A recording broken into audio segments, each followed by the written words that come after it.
বড় বউ ছোট বউ তোমরা ঘরে থেকে বাইরেও দেখা তুমি নিকে আমি কি নিয়ে আইছি। মা ডাক পারতেছেন কি নিয়েছেন দেখি। কি আর নিয়ে হুম তুমি নিকে যে থালির সেট ব্যস্ত আছে বাজারে তাই কম দাম দেখে তুমি নিকে নিয়ে এলাম।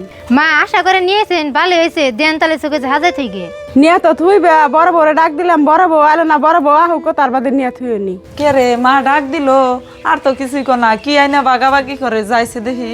মা ভাবি খবর জানা বুকে ভাবিরা খাই আলাদা ভাবিরা কিনে নমনি গেদা তুই আবার এটা কেমন কথা কস ও আমার পোলা তুই আমার পোলা দুজনের সমান সমান ভাগ করে দিমু।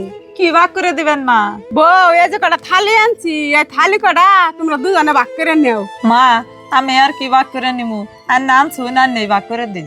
ও বউ বউ তাহলে আমি তুই ভাগ করে দে তুমি নাও 3 দে আর উনি 3 দে। থাকে মা থালে আর আমি নিমু না ছয়টা ধরে বুঝরে দিয়ে দেন। হাই রে হাই যে বিনা করে দিল সংসারের যত রাং পেলে তুঙ্গই কল দিছে আমি কলে একটাও নেই নাই। আর আজকে হরিতে আউস করে 6টা ফাইবারের থাল আনছে 3টা থালা মারে দিছে দেখে রাগের চুটে থালি নিবে না ধরো ব্যাগটি নেও আমার নাকবো না তার তাল্লাই আমারে বাঁচাইবো। আর দাদা মুর্শিদা নয় মানুষের মেয়া অতি নয় কুবুদ্ধি করা হারে আন্নের তো ভাই আন্নের তো একটু বুঝুন নাকসাল আন্নের নাকি আন্নের ভাইয়ে কি না করছে।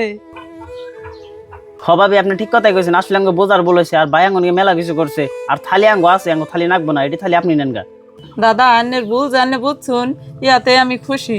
আর মুর্শিদা স্টিমেজ বানাইলে যদি তোমার থালির দরকার পড়ে তুমি আঙ্গ ঘরে গনে আইনো। ও বাবু বুঝি দরকার পড়লে আমি আনুম নি জানেননি মা ঘরে হেন।